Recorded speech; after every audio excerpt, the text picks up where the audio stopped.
Should we roll? I'm still waiting on this thing, but that's okay, because I do have this. So at this time, we will call this meeting to order. May I have a roll call, please? Trustee DeBoer. Here. Trutchell. Here. Pfeiffer. Here. Walschlager. Here. Connor. Here. Alquist. Here. President Vanderstill. Here. If you'd all rise for the Pledge of Allegiance, it'll be led by Trustee Connor.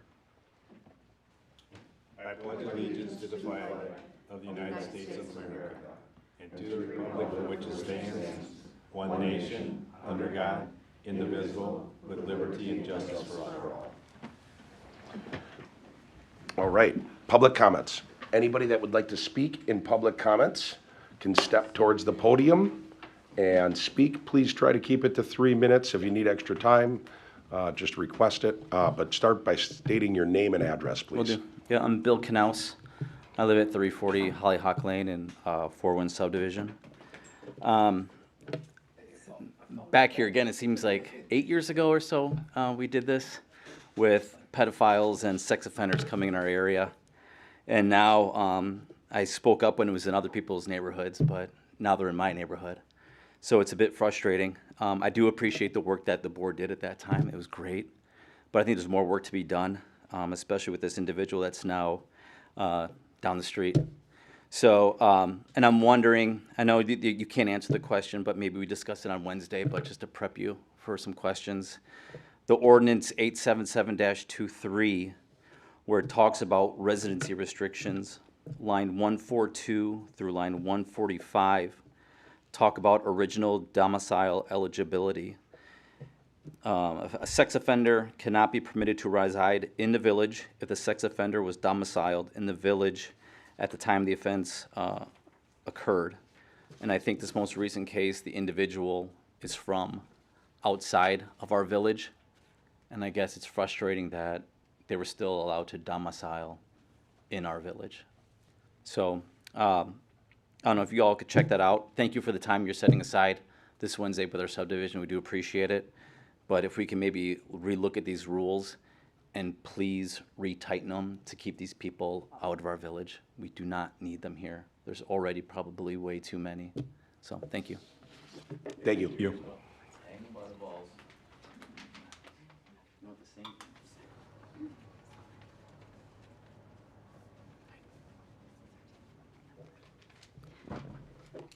Hi, I'm Heather Boundy. I live at 389 Prairie Grass Court in Four Winds. So I also just wanted to have my voice heard tonight.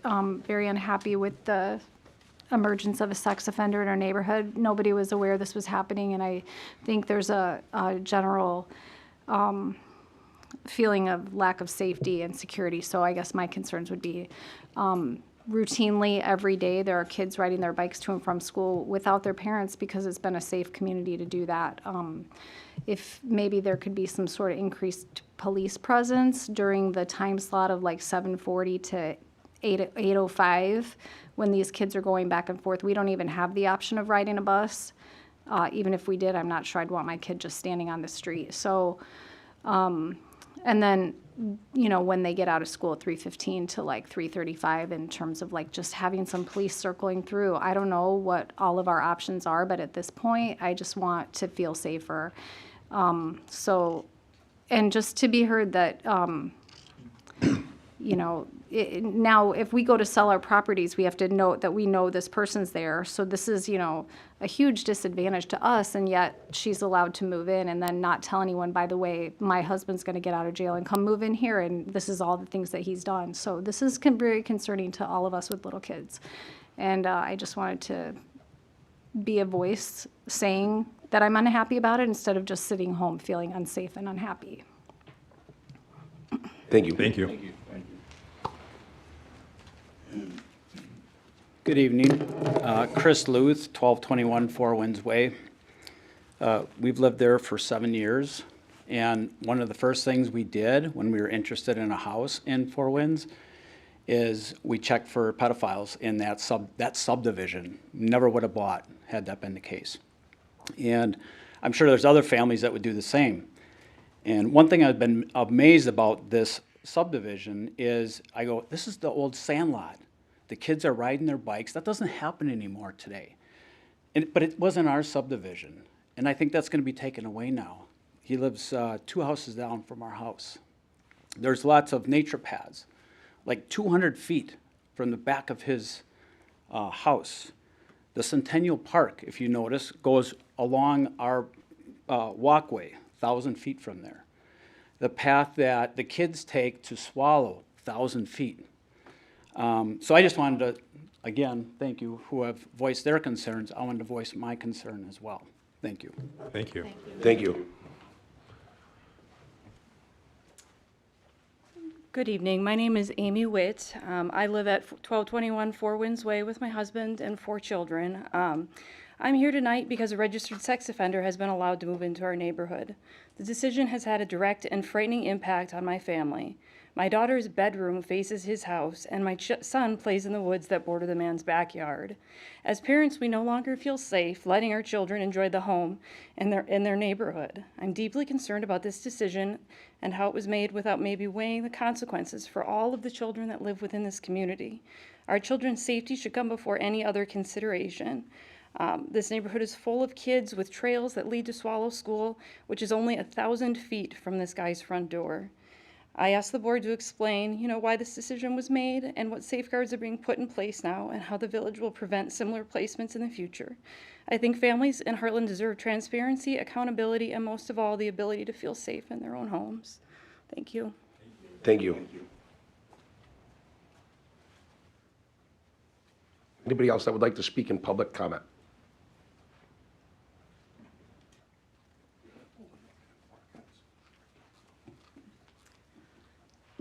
Hi, I'm Nicole Weller. I live at 385 Prairie Grass Court, also in Hartland.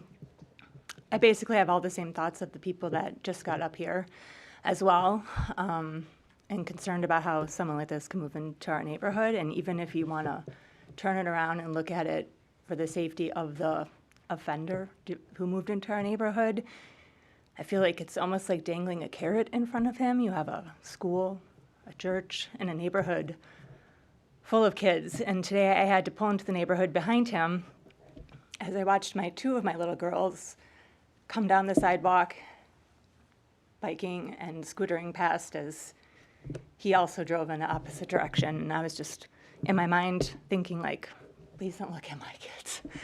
So just want to reiterate everyone else's concerns and have my voice heard as well. Thank you. Thank you.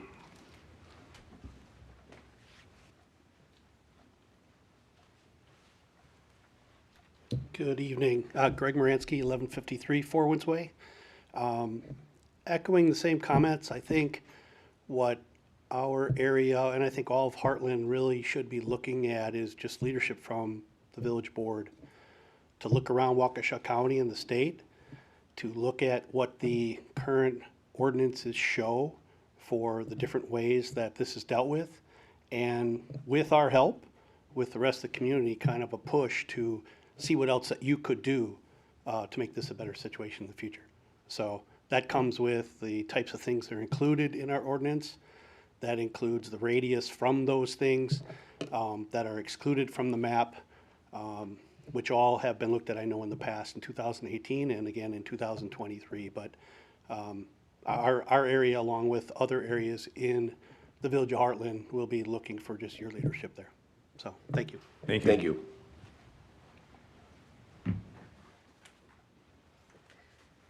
So my name's Jennifer Pope, and I live at 1268 Four Winds Way.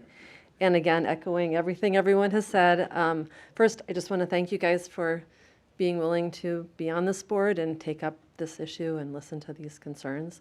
And the second is, just as you're going through this, I'm kind of curious.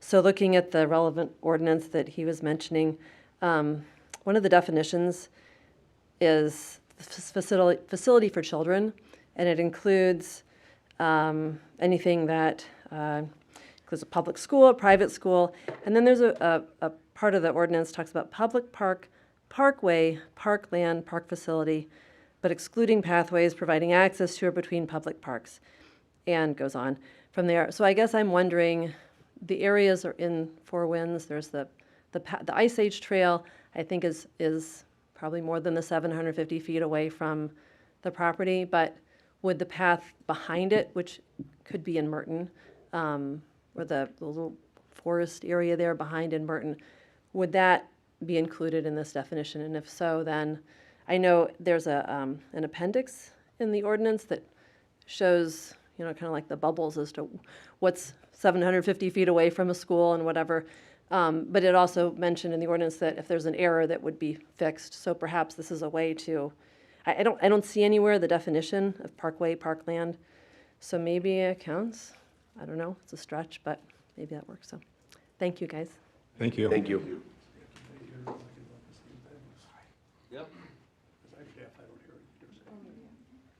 Anybody else that would like to speak in public comment?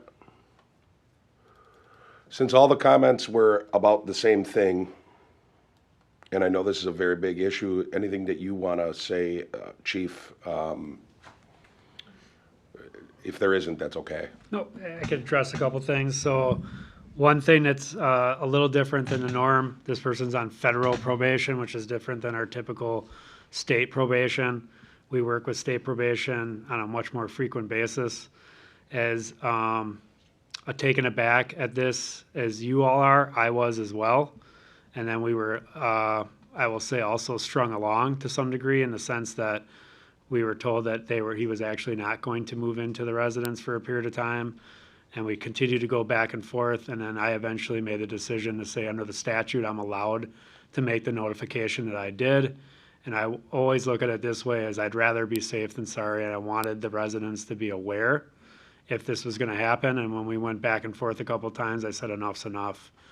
And we ended up making that notification. My understanding is they may be moving at some time in the future, but I can't promise you that, so that I can't say, but that's been brought to our attention as a possibility. The other thing with that is a little history on the ordinance. As some of you brought up about 8 years ago, it was actually 7 years ago to the day, we put a sex offender moratorium in place, and that was done because a lot of our surrounding municipalities had ordinances in place that are very similar to what we have in place right now. And what happened with that is the Department of Corrections said, hey, I have no restrictions here in Hartland. And then we started seeing additional, or I would say, increase in placements due to that. So the board took action. They put a moratorium which said you can't live anywhere in Hartland, no 750 feet, no nothing. It was you cannot live in Hartland basically without some type of original domicile. That was brought up. That lasted till about 2023 when we were taken into federal court under a lawsuit. And through that process, we had to come up with something that's what you see here today, because we were too restrictive and we got sued for that as a village. So the village board, along with our village attorneys, looked at the best options that we can do legally under the law, and that's what you see in our current ordinance as we see today. So that's where the 750 feet child safety zone came into place. There is an original domicile exception that you brought up. That's if they were to reside within that 750 feet. That's what the lawsuit dictated to us, is how restrictive we could be. And so if someone were to say, I want to live within that 750 feet, one of those exceptions would have to be because they lived here at the time of the offense. So that original domicile would apply there. Outside of the 750 feet, they are allowed to have either temporary or, in this case, permanent residency like they're doing in this particular case. I know all my officers are aware. We actually track all registered sex offenders that reside in the village of Hartland proper. We keep a case file on each one of them. We make regular visits to make sure they understand that we are paying attention, that we know what's going on. So we try to operate to our fullest ability within the restrictions of the state statute, which you can see in our case because we went to the moratorium. We were ordered basically by the courts that we had to make it less restrictive, that it was unconstitutional basically to be as restrictive as we once were. So that's why the change happened, and I believe it was May of 2023. So some of those things I I don't think anyone sits here and says they want a registered sex offender living next door to them. I understand your frustrations and how that is not something you would want, but it's also something that we can't really restrict more than really what we're doing to the most degree because of the laws that are put in place on that. Thanks, Chief. And I just, for everybody, to reiterate what Chief is saying, there's no one, it's not like we get excited when something like this comes up. This board has worked harder than any other board in Hartland, and that's proof by, I was elected in 2017. This board worked to make sure that we didn't have more registered sex offenders moving into Hartland. We did create the moratorium. Someone was coming in that was, it wasn't a good idea. But someone was coming in, and we ended up getting together, and it was like, this has to stop, because we had become a dumping ground for the Department of Corrections. And as you hear some of these being said, Chief alluded to that this is federal. I'm not saying we look at it like this, but the people at the state level and the people at the federal level, and I can say this with certainty, look at it as they served their time, that's fine, they deserve to be able to live and just be unbothered. I'm not saying I agree with that. And we will continue to monitor and work on this and communicate with people. But I'm letting you know that there's also other levels that then come to us and say, you're just a village, we're federal, everything's fine. They're good to go there. Or people bring a lawsuit. There's a lot of crazy stuff with all of it. So the board does work very hard. The notification went out because the police department does want you to be informed and he did nothing wrong. Chief actually jumped the gun instead of waiting for the feds to confirm, or the federal government to confirm, or whoever we were dealing with, to confirm that the person was actually going to be moving in there, and made sure that that notice got out. Many of us posted it on our Facebook so that you would be informed ASAP. If it was up to us, we aren't allowed to, but a lot of people on this board would just say, let's just leave the moratorium in place for the next 100 years and we'll be just fine. But that's not the world we're living, where we're allowed to do. Well, we could do it, but we're going to get sued, which happened once already. So I just want you guys to know that. I'm addressing it now so you don't have to wait for announcements. But feel free to continue to contact us if you have any questions or if you have input on what you would like to see. With those limits and that kind of thing, as kind of was stated tonight. Anybody else for public comment? Ryan, is anybody on Zoom? I believe Marlene, but just for an item on the agenda. Okay. All right.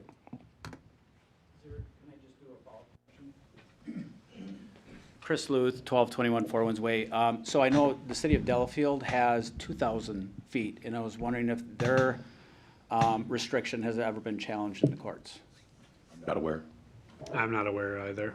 So it just might be an idea that, hey, let's enact our neighbors to the west of us at 2,000 feet versus the 750. Thank you. Thank you. Thank you. The only thing I can answer on that is when we were sued on the federal court side of it, we played with the different footage and how restrictive we were being, and I think that's where the 750 feet came, because of the location of our different child safety areas. I think if we start pushing more out, there was basically nowhere to live, and they weren't going to allow that. So again, I think you heard the president say in his perfect world, he would like to sit through the moratorium. The federal courts aren't really allowing to do that much. So that was our compromise, to say, we're not going to go back to nothing. We're going to try to be as restrictive as we can, what would be approved or less likely to be fought. And that was when that was determined. We showed us, I think, a 500, 750, 1,000, 1,500. We did a bunch of different of those bubble maps to say, are we allowing some residency here? And that's, I think, where the board, along with our village attorney and staff, came up with what was the one area where we were going to not continue to get sued in federal court. And whether that's wrong or right, I'm not trying to say that. I'm just saying that's how it came up to that footage. There's no magic number, and the other hard part of that is, my personal opinion, it leaves a lot of false sense of security because there's exceptions to it. which now you think you're in a safe area, but there's exceptions like original domicile. But then, as you all know, crimes don't just commit in someone's house, so now they're in the area, and which is probably a lot of your concerns as well. But that 750 feet's no magic bullet either, or it's 1,000 or 1,500, just the placement then. Thank you all for speaking.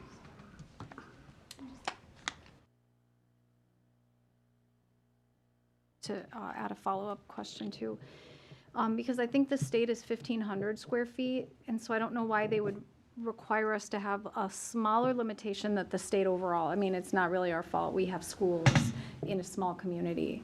So I think I don't know if it's possible to push back on that. I mean, even 1,500, which is the state, if you Google, at least that's what it comes up with.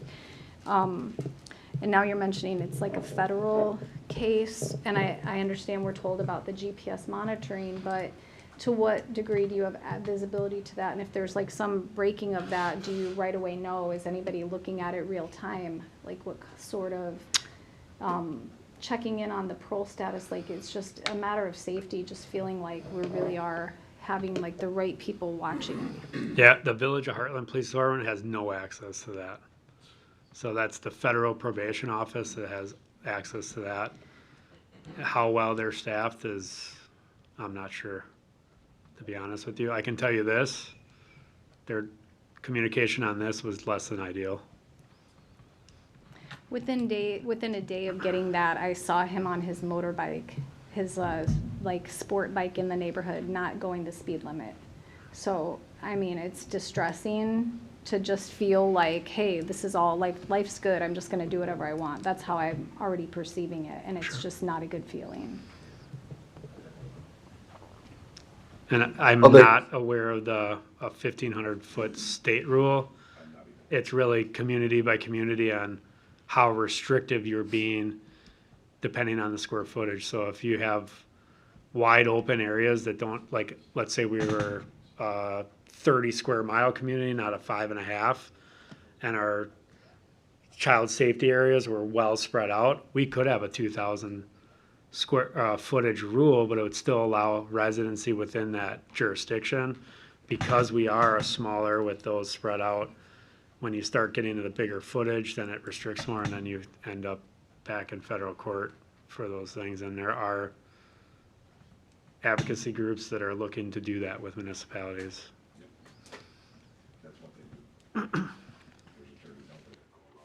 Groups go around the country to find somebody that's upset because they weren't able to move into somewhere and take it to court, and they get paid every time. It's really sick, to be quite honest with you. We will be looking into it, though. And we have been since 2018, when we found out that there was no ordinance on the books at all. The Village of Hartland before 2018, before our time, believed that the best way to take care of it was to just have no restrictions, because then they wouldn't be trying to hide. I just want you all to know that, and we jumped on it hard by putting in the moratorium. Okay, the first item on the agenda is the approval of the minutes for September 8th, 10th, and 11th. I think we'll have to take them one at a time, just in case anyone was not at certain meetings. I'll make a motion to approve the minutes of September 8, 2025. Second. It's been moved and seconded to approve the September 8th minutes. All in favor? Aye. All opposed? That motion is carried. Now we have the September 10th minutes. I'll make a motion to approve the September 10th minutes. Second. It's been moved and seconded to approve the September 10th minutes. All in favor? Aye. And now the 11th of September, those minutes. I will also make a motion to approve the September 11th minutes. Second. It's been moved and seconded to approve the September 11th minutes. Any discussion? All in favor? Aye. All opposed? That motion is carried. Now we have items related to the vouchers. We have consideration of a project closeout payment in the amount of $57,845.63 to Mid-City Corp for the Highway 83 Water Main Rehabilitation Project. This is just the payment of the retainage on the Highway 83 water main project. That project was during 2024. It has a year where we look to make sure everything is good. Everything is good. So this is just the final payment and retainage for that project. I'll make a motion that we approve the amount of $57,845.63 to Mid-City Corp for the Highway 83 water main rehabilitation project. Second. It's been moved and seconded to approve that closeout payment to Mid-City Corp. Any discussion? All in favor? Aye. Aye. All opposed? That motion is carried. Now we have the consideration of the vouchers for payments in the amount of $349,296.73, which includes that closeout payment that we just voted on. Make a motion to approve the vouchers in the amount of $349,296.73. Second. It's been moved and seconded to pay the vouchers. Any Right. discussion? Yeah, Ryan, question for you. What's the initials LWMMI stand for under financial administration? Yep, League of Wisconsin Municipality Mutual Insurance. So that is our insurance company that Hartland was one of the founders of. That's all municipalities. So that is who insures our vehicles, does our work comp, does everything. Okay, well, I figured it was insurance. I just didn't know what it Yep. stood for. Thanks. I got another question for you, Ryan. Under economic development, we've got the Northern Lights drone show for $13,500. Is that the one we've already had in the past, or is that paying now for a future one? That's paying now for a future one. And that's not us, that's the bid. 804 is the business improvement district, so that's not village money, no taxpayer money. They have fundraised, I believe, all of that money from, they have an automotive company. I'm not sure if Quick Trip is doing it again or not. I know Petcoff, so I believe it is all fully funded through the bid. Regardless, it wouldn't be any village money. Okay, thank you. That is for the Hartland Lights. But that's the one in coming up, December. okay. Yep. I'm good. He got my question. Okay. All right. Anybody else? All in favor? Aye. Aye. All opposed? That motion is carried. Now we have review and consideration of items related to licenses and permits. We have discussion and consideration of a special event application for the Hartland Chamber of Commerce for business trick or treat on October 22nd, 2025. Hi, I'm Elise. I'm the Executive Director of the Hartland Chamber. I apologize in its lateness. I did not know I needed to fill it out. So I thank you, Sandy, for letting me know. Before this, I did want to come in last village board meeting, but I knew I was coming to this one, and just thank the village and the police and the fire department for their help during the street dance, which was in the end of August. Tim sat in the dunk tank. We had fire and police do touch a truck, and all of that was well received. The DPW, Tom, Leo, Corey all helped us out with signs and bringing in stuff. So I just wanted to make sure that I publicly thanked you for that help. So, any other questions with business trick or treat though? Any additional changes that from like previous years? So this year we are doing a fundraising aspect. The chamber is getting a vendor to bring in pizza, and we will be selling it by the slice to fundraise. So that's confirmed now, because on here it said possibly, but it is confirmed. It's confirmed. Okay. I just got reached out to about other food trucks, and I guess I'd have to bring that forward to you if that's a consideration. Yeah, just follow up with me so we can get the vendor applications, the food vendor applications taken care of. Okay. Chief, anything? Looks like everything's the same as prior years. Other than that, we have volunteers that will be training to help with crossing guards. So we'll have adult crossing guards, and then also police officers on staff at different crossing guards throughout the area. The road will stay open like it has in years past, but there will be those crossing guards, and even some roads will be barricaded, some of the side roads, just so we don't have the traffic going through in the harder intersections. But the main roads, Cottonwood, East Cap, those will be open. And then I believe there'll be a drone doing some photography, so you might see a drone flying. That. Thank you. Yes. And that's from the bid. That's not our drone. That's their drone. Yeah, it was a business Or to do it. Chamber. I said the bid. Chamber. I'm sorry about that. All right, I'll make a motion then to approve the special events application for the Hartland Chamber of Commerce for the business trick or treat, October 23rd, 2025. Second. It's been moved and seconded to approve the business trick or treat on October 23rd. Any discussion? All in favor? Aye. Aye. All opposed? That motion is carried. Thank you. Now we have discussion and consideration of a special event application for Hartland BID for Hartland Lights. This is December 5th, 2025. Marlene, are you on Zoom? Yeah, can you hear me? Yes, we can hear you. Oh, good. Good. The application that I submitted, there's been a couple of changes. The only changes are that we have a new bid director. You might already know that. Her name is Stacy Giddings. So on the application for contact people, I have my name and Kristen Smith, but it would be changed to my name and Stacy Giddings.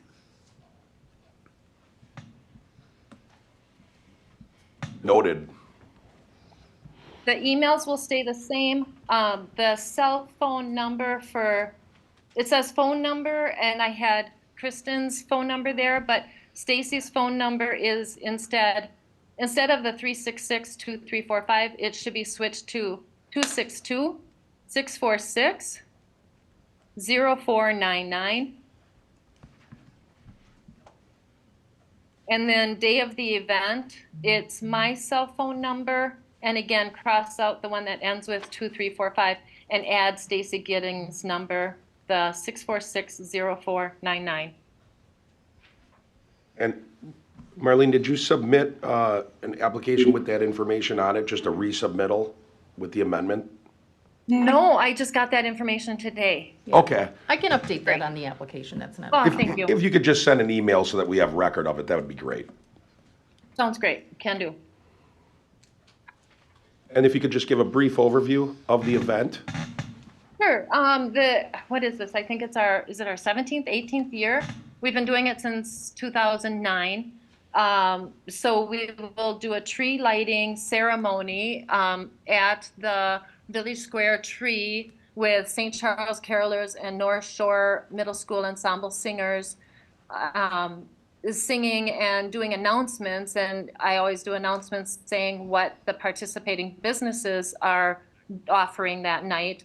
Oh my gosh, we had close to over 20 participants, local downtown businesses offering different specials and different activities and promotions, games, prizes, raffles in the downtown businesses that night. And we'll do that again this year. We haven't gotten a number of how many people because we didn't put out the invitations yet, but I'm sure we're looking to have about the same amount of businesses participate.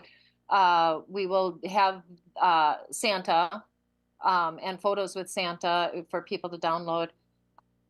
We might have a 10x10 information tent in that empty parking lot at the old Stop and Go gas station right across from where the tree is, so that as long as I can find volunteers for that, we can do that. And then, so we'll have events within the businesses from 6 until 8 for sure. And then there will be a drone show. We have more drones than we did the previous year. I believe we're up to 250 drones this year. And that will use Nixon Park again. We're hoping to use Nixon Park as the staging area. And then the actual drone show will be flown above the municipal parking lot of the library and the village hall at 8 o'clock. I think isn't it going to be above Nixon Park, and you're going to close that down for public, for a fallout zone, I believe? Last year, we had public viewing in the municipal lot. We had it closed for that purpose, staging in Nixon Park, and then they did the show above Nixon Park. They did the show, okay. But we have the people congregate in the parking lot of the village hall, sorry. Correct. Yep, that's right. And then there's a map of where the police barricades were last year. So I imagine that the police would want to do the same thing again this year. There's also a map included of the route of the carriage rides, but the village gets the sponsors for that and, you know, controls that, but I just included that because we had that last year as well.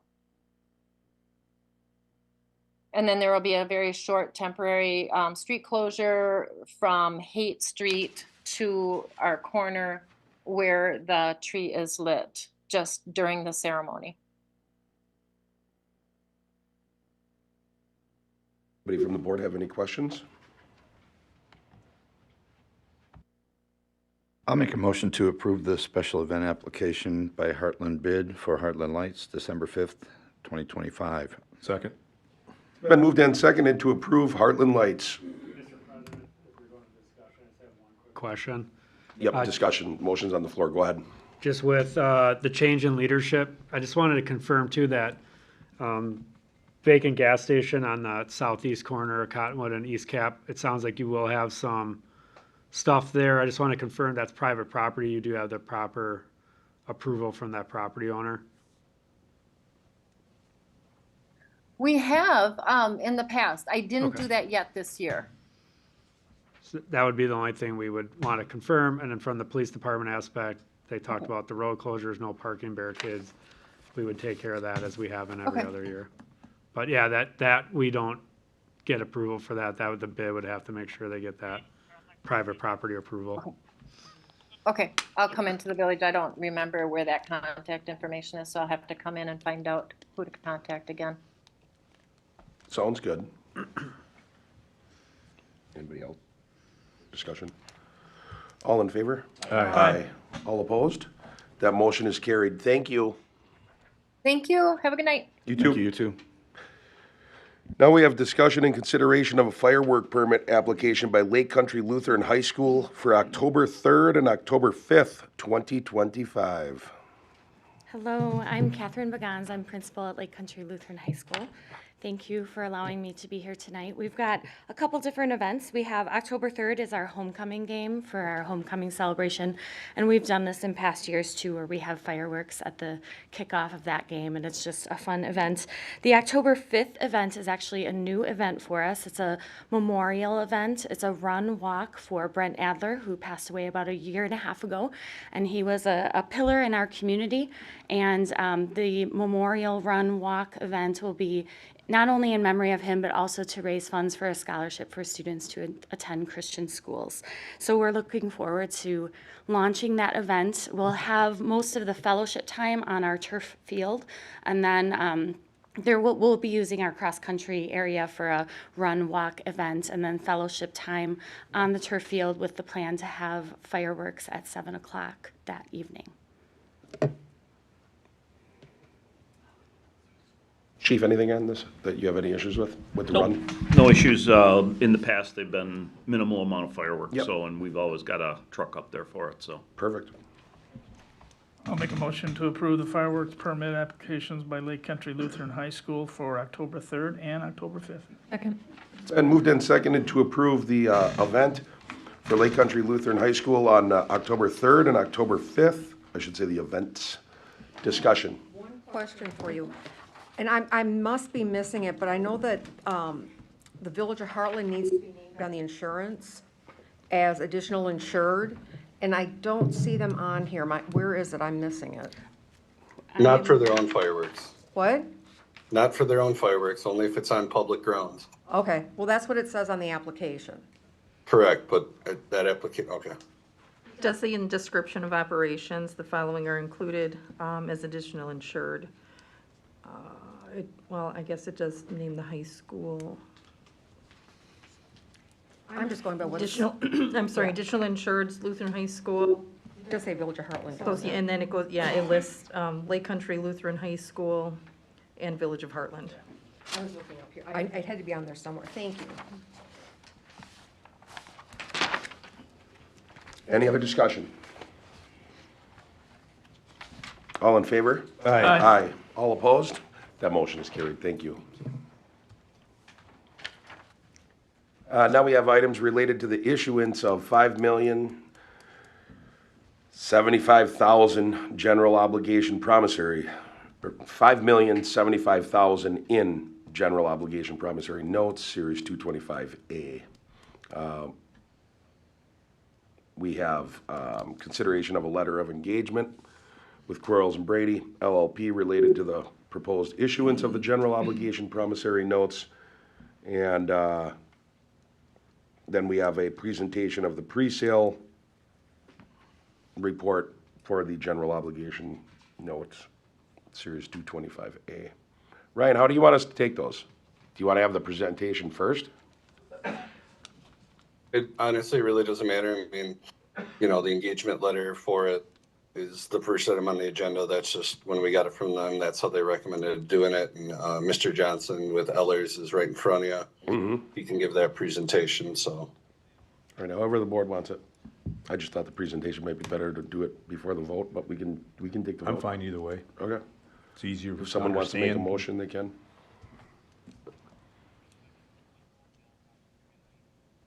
You can just have Greg do the presentation, take it all after that. That's Greg.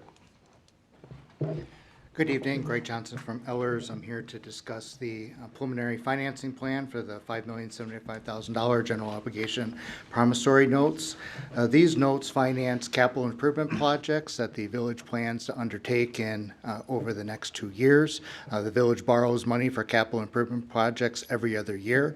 So this is kind of the normal cycle when the village goes out to the market to secure funding for capital projects. I'm going to give an overview of the financial impact of the projects that are being financed.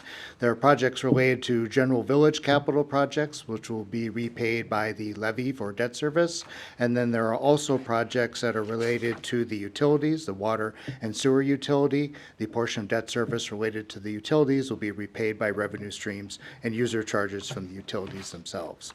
So I'm going to highlight a few of the tables that were included in the pre-sale report after the narrative. Table 1 is a summary of the village's existing debt service outstanding. This is before we look at the impact of the proposed notes this evening. The village budgets about $2,625,000 in 2025 for your principal and interest payments. A portion of that's paid by the sewer utility, the water utility, and then some investment income and impact fees. So your levy for debt service in this year's budget was approximately $2,116,000. Your tax rate per thousand of value just for debt was $1.01 per thousand. In Table 2 is a breakdown of the dollar amounts that are being financed with this note issuance. And then just for illustration purposes, we'd like to show future years borrowing just for planning purposes. You're not authorizing the amounts shown in 2027 or 2029. Those are just there for informational purposes. So the total amount that you're borrowing for projects in this note issuance for projects is $5,091,663, the majority of which will be funded through the property tax levy.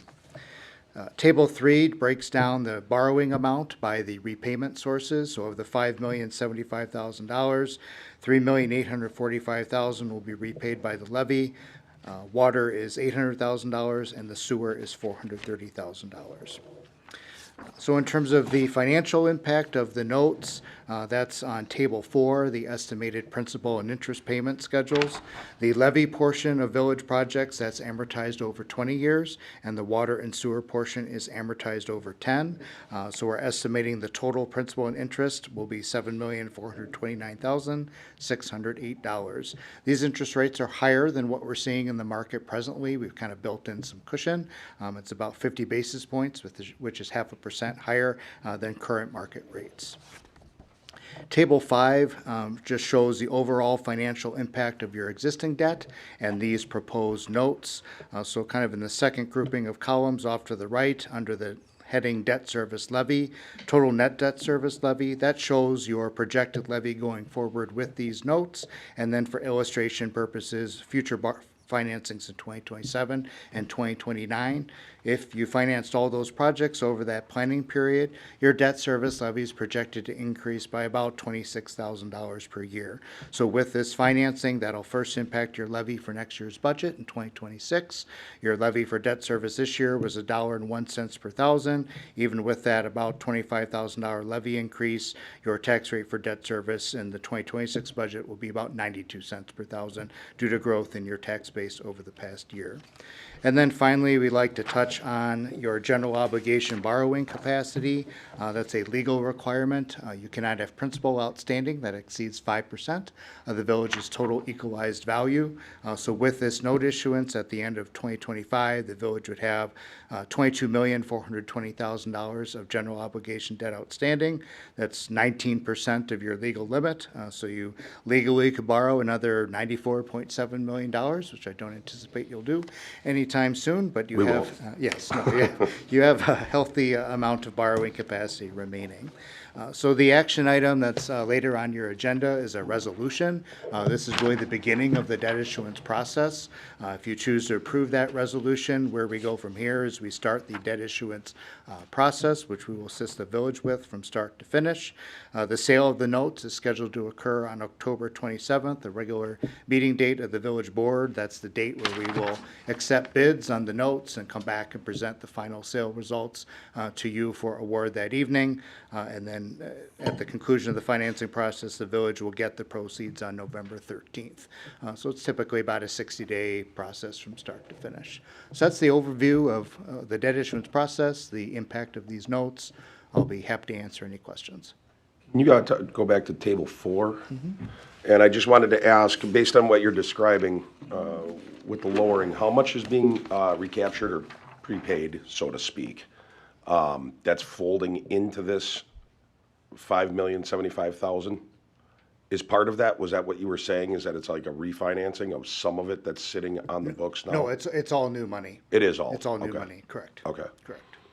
And so if I were to take it, just looking at the numbers, just so that I have this right, because it's a 20-year note, it's basically about, I'm going to say,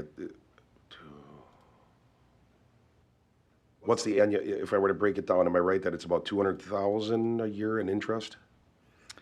For the levy portion, it's about, the interest kind of gradually goes down, so it kind of peaks at about $164,000 per year, and then it gradually decreases going forward. So in the levy portion, the interest column is what's being paid by the levy, and then there's the interest portion for sewer and water. I wanted to make sure, because it is around, Correct. Actually it'd be around $1 million, a little over $1 million, because it's, if, I'm just breaking it down to make it more simple, but over 20 years, $2 million bucks. Correct. That's about 100,000 or maybe. Correct.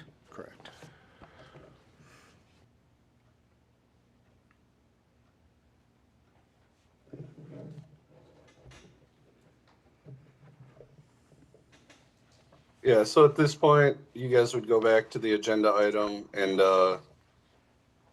take the item A, B, and then C is the resolution that he was just talking about. So you got item B, the presentation. Item A is stating that we're going to have an engagement letter with Quarles and Brady, and then set up the pre-sale so they can take it to the market and do the sale, and hopefully interest rates will be lower than they were. Hopefully. They're supposed to drop them again, so hopefully. One other question I just had, if you could, I hate to have you say it again, but you were saying that because of certain things that the portion that we would have to charge for levy on this portion, you said it goes from 101 down to 92. Can you touch on that again for Sure. myself So and that's, anybody if you else? look in table 5, and in the columns off to the far right-hand side, that is where we calculate the tax rate per thousand of value for debt service. So see, in 2025, your existing levy for debt service was $2,116,701. That results in a tax rate per thousand of value of $1.01. So using a property with a value of $300,000 in your 2025 budget, that property paid $304 for village debt service. If you look down in 2026, including this note issue, your debt service levy is projected to go up by about $25,500 in 2026 to $2,142,187. That tax rate per thousand for debt service in 2026 would be 92 cents per thousand. So a $300,000 valued property would pay $277 annually for debt service, including these notes. So even though your levy is going up by about $25,500, your overall tax base within the village increased, so that tax rate for debt service is declining, even though you're issuing and financing some more projects. Understood. Thank you. Real quick comment off of that though, for the village board. Based on table 1, we used $158,000 in impact fees to lower what the municipal debt payment was. So if we don't use that 158 again this year, that truly increases it. So when I get all the final sale numbers, I will use some impact fees to lower the impact. It just may not be exact in that status. Okay.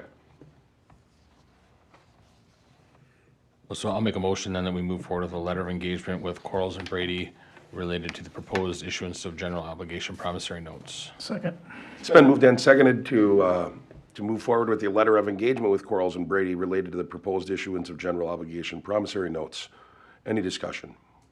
All in favor? Aye. Aye. All opposed?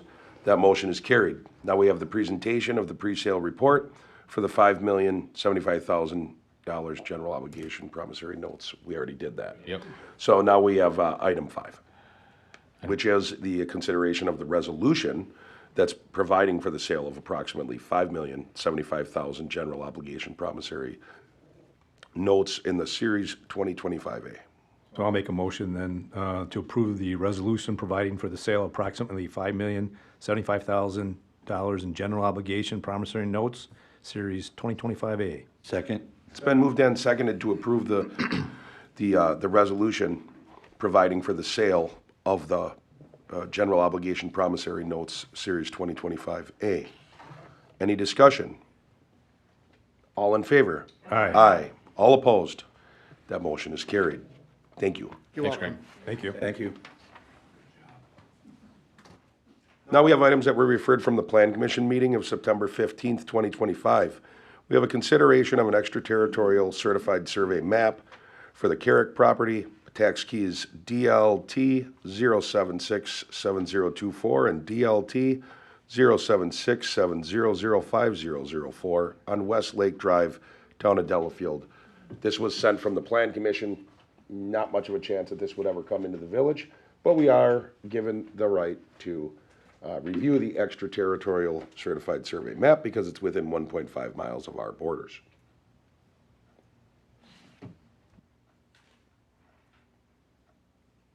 And it was sent to us with the intention of passing it. Yeah. I'll make a motion to approve the certified map for, is it Carrick property, tax keys as read on Westlake Drive, town of Delafield. Second. It's been moved and seconded to approve the extraterritorial certified survey map for the Carrick property on Westlake Side Drive in the town of Delafield. All in favor? Aye. Aye. All opposed? That motion is carried. Now we have a review and consideration of a site plan change to increase parking at West Rock Residences. This is at 700 West Capitol Drive. This did go through Plan Commission. It was passed, I believe, unanimously, quite certain. And that's coming to the Plan Commission to the Village Board. Could you introduce yourself? You're new. I don't understand. John Ford, it's Relief Partners. I appreciate the time. Hopefully you've all gotten a chance to at least drive by, or perhaps at this point, drive in to West Rock Residences as we continue to make great progress. We remain on schedule. What you do see at the site is the first 3 townhome buildings are now all complete. Those are about half leased at this point already. The clubhouse is open and operational for all the amenities up front. The first stacked flat building delivered about a month ago. That building is almost completely full with residents there and living. The second stacked flat building will open later on this week with the initial residents moving in. We'll continue to deliver about a building a month until we complete. So we have 8 more stacked flat buildings. Completion will be in spring of next year. I do want to obviously invite all of you. We are going to have a grand opening or ribbon cutting ceremony coming up on Tuesday, October 7th at 5 p.m. So certainly all of you are more than welcome to attend if you can make it. Obviously, we've stressed this is a collaborative effort throughout, and we look forward to obviously celebrating that grand opening. The reason we're back here this evening, and we're in front of Plan Commission last week, just with a request to add some additional on-site unassigned parking, surface parking stalls for the overall development. Working with our property management company, We just want to provide some additional parking stalls that would be unassigned, that is really located within the northern half of the site. This does not affect in any way the previously approved parking, both from a surface parking and a parking garage or structured parking standpoint. All of that will continue to remain. There is no impact from a stormwater system on the overall site. Turning radiuses, circulation for fire trucks and emergency personnel, that is not affected either. And also doesn't affect anything with snow removal and from an operation standpoint. This has been worked collaboratively with not only our civil engineer, Payne and Dolan, but also Ryan at Ruker Milky with regards to this process.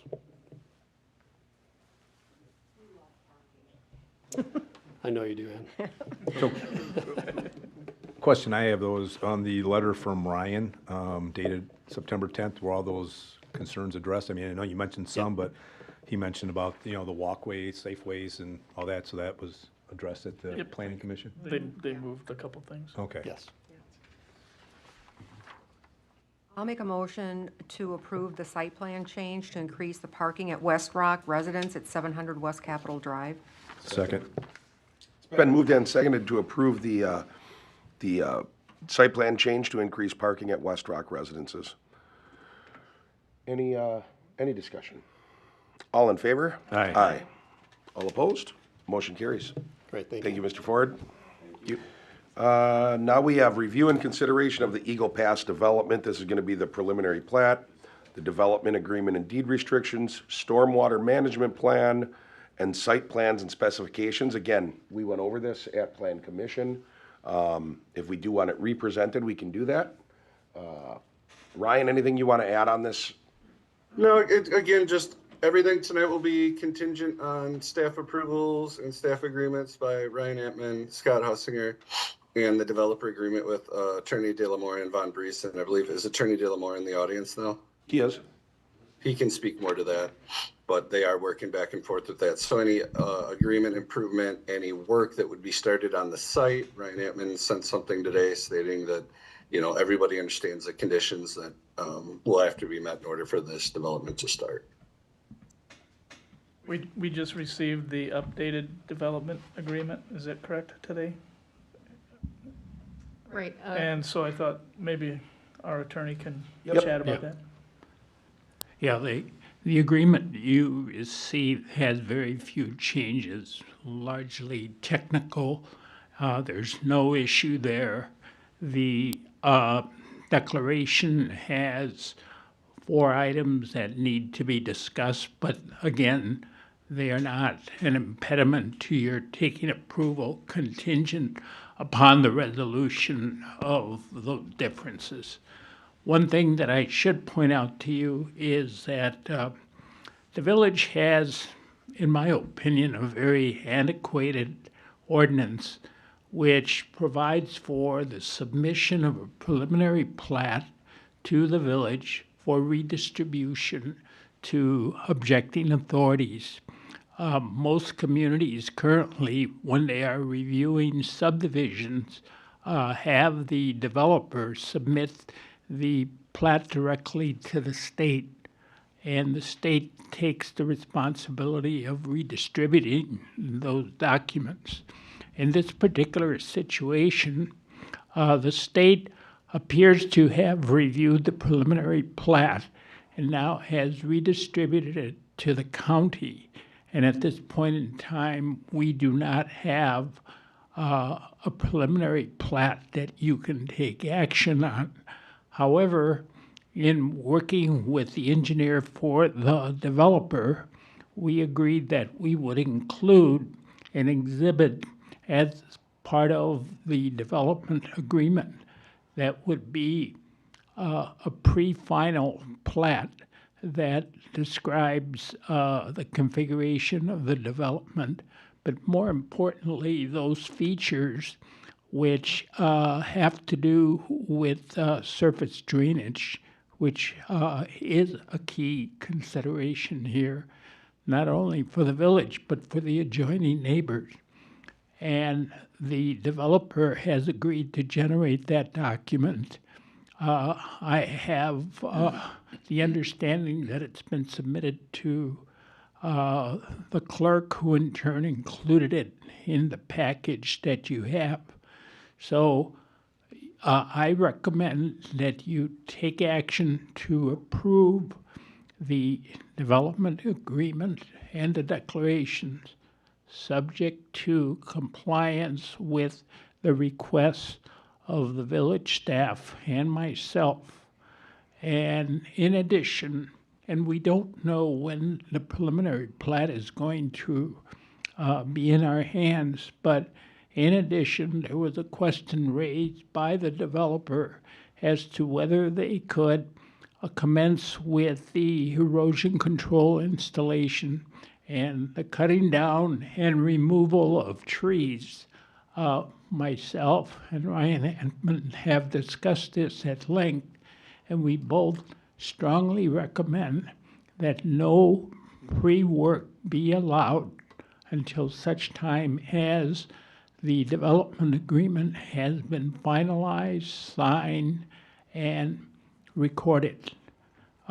Mainly because of the history that we've had in the neighborhood.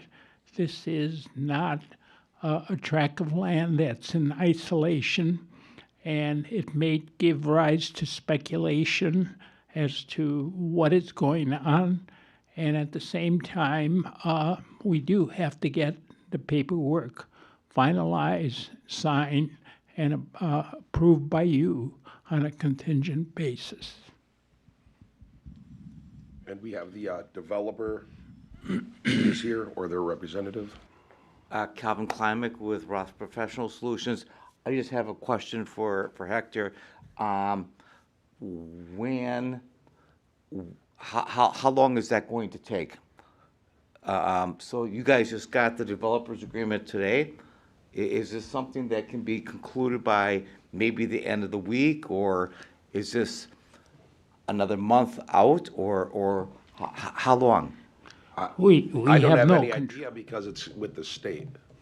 Well, What's it's with with the the state? county. But some of the people weren't, number one, on this board, were not in the discussions that you guys were in at a staff level, and don't even know what the request was at Plan Commission. So did you want to present anything also, or no?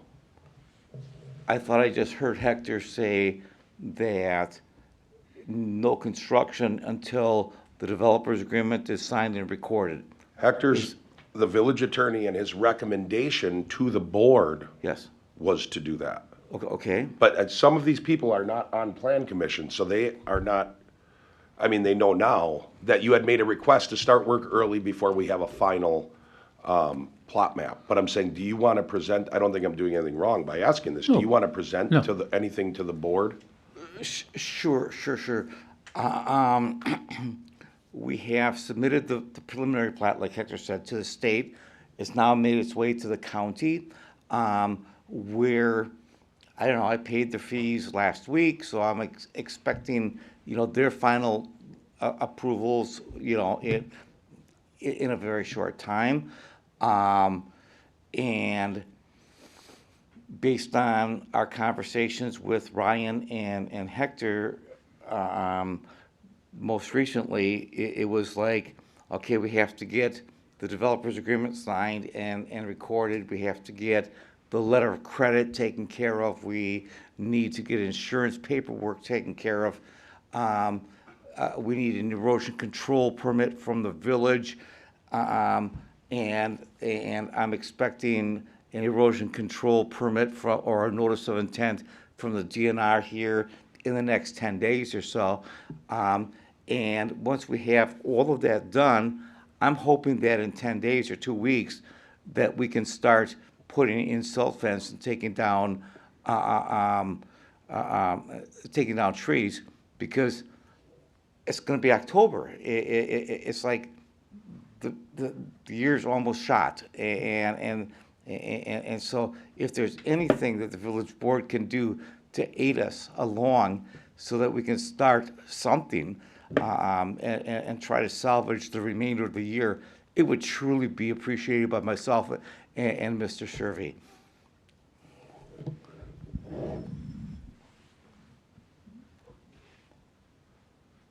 Does anybody on the village board have any questions?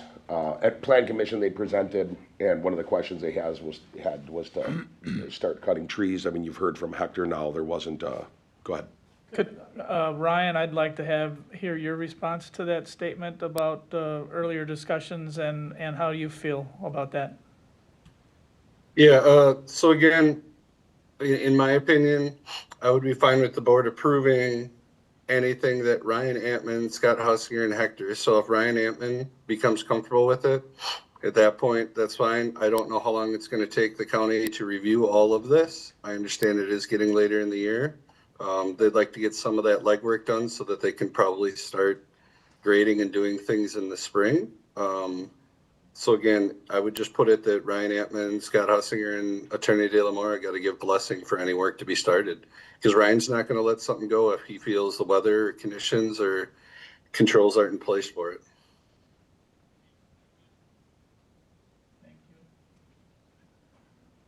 And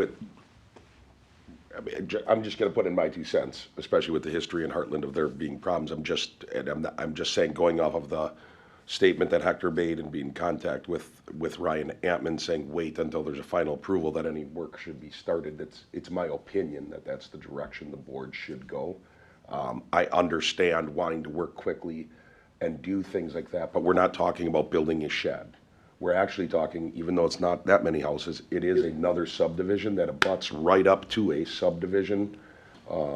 And that's my opinion, that if Ryan Antman and our village attorney are saying, don't shotgun this thing early, I'm just speaking for myself, and I encourage the people on the board to, follow suit, because if all of a sudden something changes down the way, is it gonna happen?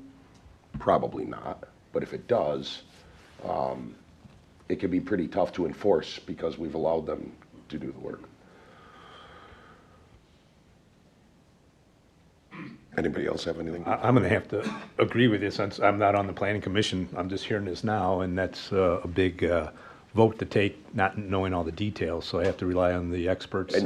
And it was, I agree with you, and just so you know, it was just at the last planning commission. It was just last Monday, week, so it's not like it even was a week. Yeah. Okay. And obviously, if you have any questions for them, I can ask them to come back up. And again, that's up to the board. Truly, this project should be, it's a developer agreement.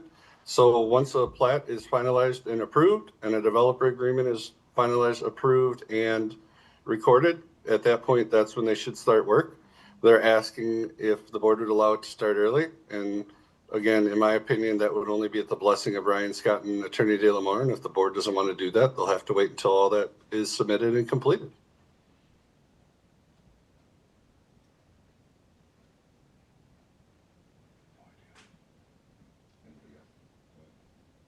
I'm just not comfortable moving forward with it tonight. I think that we need to take the advice of council and do our due diligence here. That's why we hire Ryan, right? Antman he's the professional, we're not, and he I agrees think to. Attorney De La Mora is saying we can approve everything, just it's a question of the early start. Well, right, I agree there. I love the plan. I'm glad that it's moving forward, because I would, it's one less, lack of a better term, headache that we have to worry about anymore. And so it's just a matter of, who knows? We could get this paperwork back from the county tomorrow. Who knows? I don't know, but I think we have to go with what they tell us to do. It's just my opinion. So we'd be looking to move forward with the approval, subject to compliance with staff and our village attorney, and having all the documents signed and in order. Yeah, we would basically approve it, kind of like the plan commission did. We would approve it even though it's not all complete, but we're not approving to the point where work can be started because there's missing pieces to the puzzle that we're looking at. Yep, Right. It is contingent upon approval of when the developer agreement, Hector, correct me if I'm wording this wrong, but is actually complete with the state's approval as well. And recorded. Am I stating that properly? So the village engineer, the attorney, and village staff have to be. Obviously, Scott Hussinger and Ryan Bailey have to be okay with it. And that would be A, B, C, and D, right? Correct, I'm just making. Is there anything in Yes, the that's packet? correct. I want to make sure there's nothing in, and I should have looked for this already. There's nothing in the packet that states that they would start work on a certain date, correct? I suppose if we're Correct. making this motion, it would supersede that anyway, so. But yes, we can take them all as A, B, C, and Really, this project won't start until everything's done unless you guys give a blessing to start earlier. And I mean, we have the plat, our staff has all the comments issues, sewer pack, everybody's gotten it, but the state gave it to the county, and now you're at the mercy of that. So again, frankly, if you allow them to start early or not, I'm just looking tonight that this be approved conditional on any final developer agreement changes and that Ryan Antman and Scott Hussing are okay with everything that is listed. I think I can word this right. I'd like to make a motion then that we approve the Eagle Pass development, the preliminary plat, developer agreement, deed restrictions, stormwater management plan, and site plans and specifications, contingent on staff, village attorney, and village engineer approval once all final documents are signed and recorded, and building inspector. Second. It's been moved and seconded to approve the Eagle Pass development with points A, B, and C as listed on the agenda, and that for that to have a final approval, the village attorney, village engineer, village manager, building inspector, and any other staff have to approve of its finality and filing with the county. Is that good enough, Hector? Yes, you did. Okay, so we got a motion on the floor. So from a discussion standpoint, I will say this, and Ryan, I'm not saying this on you, if there was ever any confusion, it's just holding it up until that is filed, I just think is the right thing to do. I just want to make sure that there's not just one person says, go ahead and start, everything will be okay. So I think it'll be, I don't know how you guys relay it back to us, but if you could relay back to the village board with an email once you guys have met and this thing is final, that'd be awesome. Yeah, I don't disagree. I think waiting, the county what if the county or somebody has something against it that we didn't see? And yeah, so it is what it is. And we're at the mercy of the county. Hopefully they'll have it back within a week for them. And I'm actually going to clarify, and you may not allow me to do this, in which case I would vote for an amendment to the motion, but I do want to clarify in the motion, and I think it was the indication of the person that made the motion and seconded it, that work would not be allowed to start early unless all of those final approvals were in.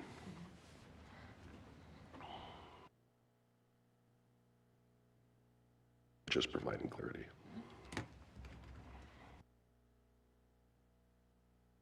Anybody have anything else?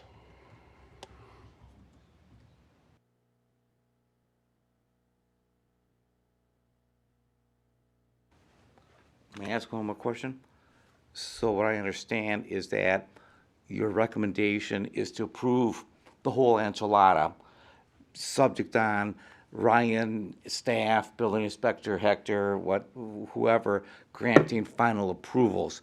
Upon that time, then we would be allowed to start construction, but not until that time. Somewhat like that. That's somewhat correct. Something like that. The board is going to grant the approval tonight, but since you're not done with the process. We're not done, yes.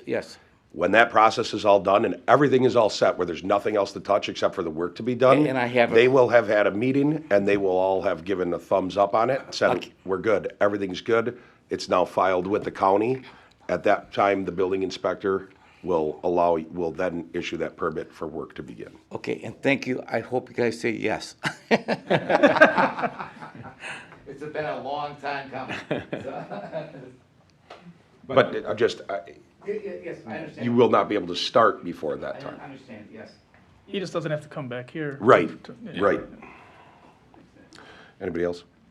All in favor? Aye. All opposed? That motion is carried. Thank you. Thank you. Thank you.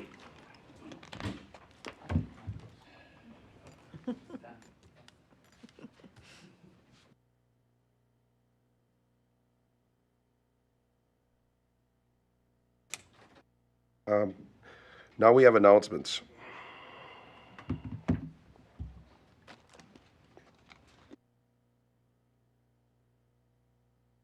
Anybody have any announcements? Yeah, I think Chiefs. Hector, would you mind passing down the microphone to Chief Jambritz? Thank you.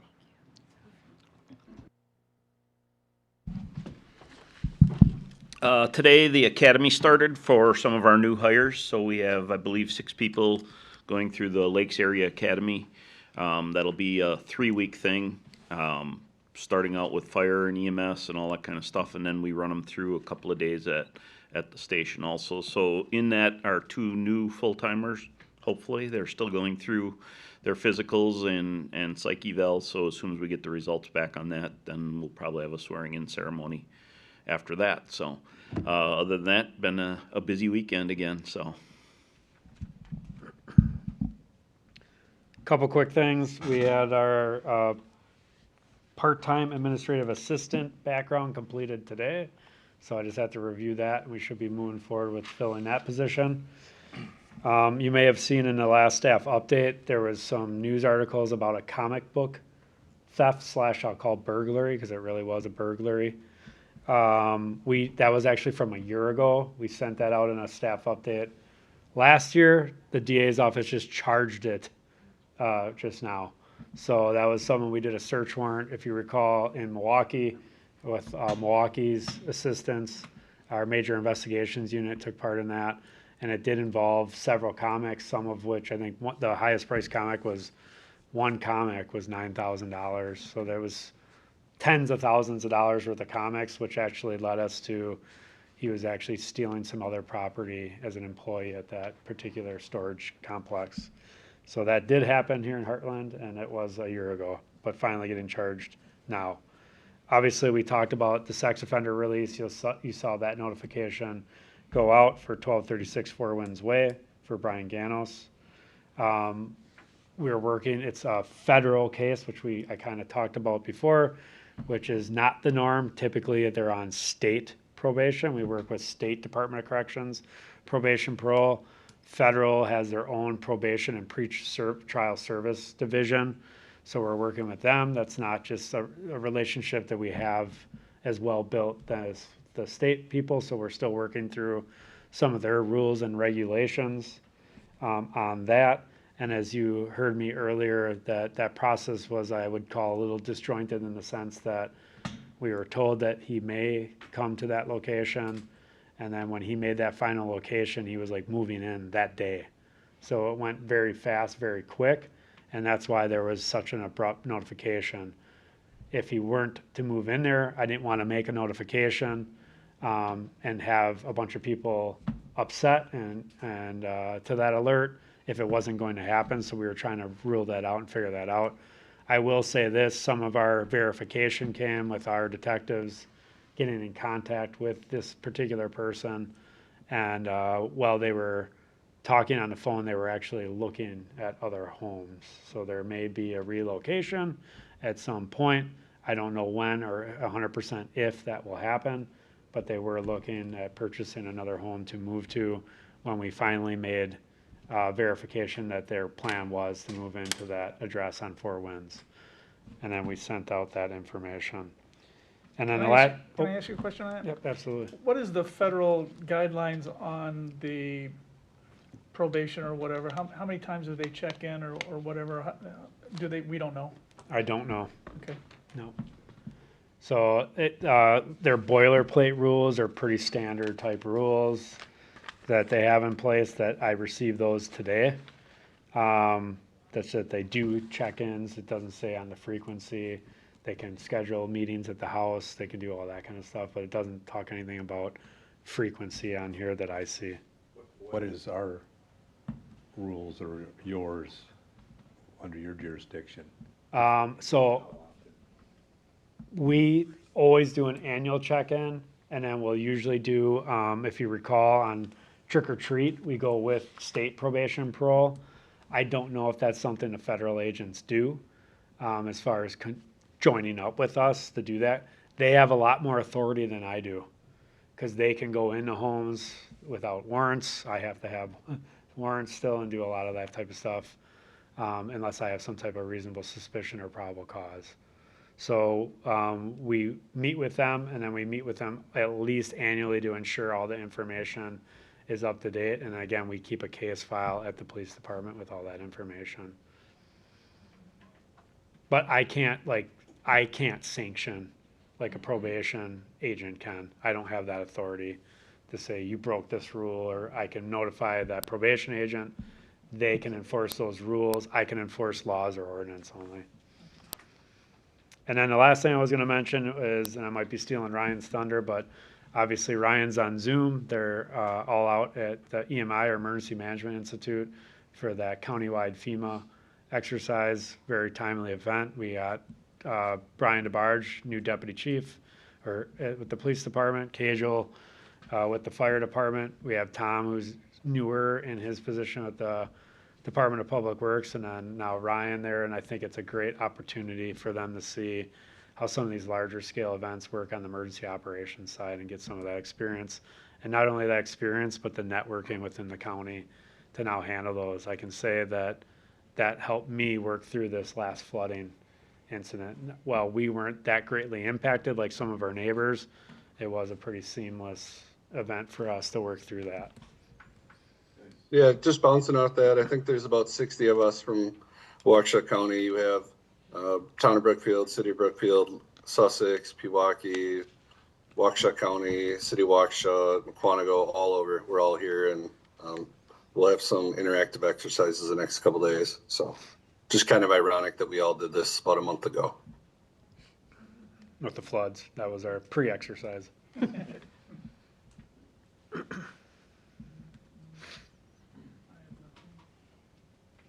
Good. Just have a couple. I was able to get, I want to inform the board and with the community, I was able to get a timeline, but I want to share it with the board on registered sex offenders living in Hartland. In 2018, when we made the ordinance, there was 35 registered sex offenders living in Hartland. At the end of 2019, there was 31. In 2018, I just want everybody to keep in mind, and the community, we put in the moratorium on registered sex offenders from moving in. On 12/8/2020, the number was down to 30. On 6/28/2021, that number was down to 29. On 10/20/2022, the number was down to 26. In 2024, the number was down to 21. Currently, including the placement of the newest registered sex offender, our number is 21. So between the end of 24 and now, it did go down one, but now it's gaining one. So it's still at 21. So to go through from 35 down to 21, I wanted to share that with people so that they knew it. At the same time, hearing people say, they can't believe something with the board. I know some of that comes from not knowing how everything necessarily works, but I commend the board, especially those of us that have been here for the run through a lot of that, but everybody for working so hard to drop that number so much. We've had 14. We've had a drop in 14, and we've had a rise in population of around 1,900 people. I think that you guys have done an outstanding job. I think we all have, and continue to do an outstanding job. I also would like to extend that to the police department, who does continually go out and monitor. They're about to do that once we get closer to Halloween here, to say, make sure your lights are off and don't go enticing kids to come here. But I commend them also on their work for that. I thank Brian DeBarge for sending that information over. I also want to say, yesterday was the funeral of Charlie Kirk, who was the CEO of Turning Point Action, the first high school chapter. I think it was the first high school chapter in the country or the state, one or the other. It was at Arrowhead High School and is still going on now. One of the members of this board, Tom Trutchell, heads that up as the advisor for that group, so I extend my sympathy to that group as they work through everything, and to all people in Hartland that have struggled with what happened with that assassination. I don't have any other announcements other than say, when people are asking about the sex offenders, if you are watching this, please feel free to reach out to us. If one of us isn't going to call you back because we got emailed, we do forward it on so that you can be in contact. If you prefer to call the police department, please feel free to do that. You will get a response. We are here looking out for you. We are not trying to raise the amount of registered sex offenders living here, and most of us carry the same sentiments as you do, regardless of the fact that we can't really say that into the microphone. So, with that, Real quick though. Go ahead. I had asked Sandy, what is the date of the public information meeting for the building needs analysis, or the building? Scheduled that, let me look at my phone quick. It's Tuesday. Yeah, that would be Tuesday, October 28th. Just a reminder, that'll be our next kind of public update for the status of the buildings. Got it. So pursuant to Wisconsin Statute 19.85, Section 1, subsection E, upon a motion duly made by the board may convene in a closed session for the purpose of formulating a negotiation strategy for the sale of village property. This does require a roll call vote if a motion is made. Make a motion, we move into closed session. Second. It's been moved and seconded to go into closed session. May I have a roll call vote, please? Yes would be to go into closed session. No would be to not go into closed session. Trustee DeBoer? Trutchell? Yes. Pfeiffer? Yes. Walschlager? Yes. Connor? Yes. Hallquist? Yes. President Vanderstill? Yes. I do just want to add with that, we always do reconvene. We'll either reconvene into open session to do nothing and to just adjourn. If we were to do anything, we would reconvene into open session.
This meeting's adjourned.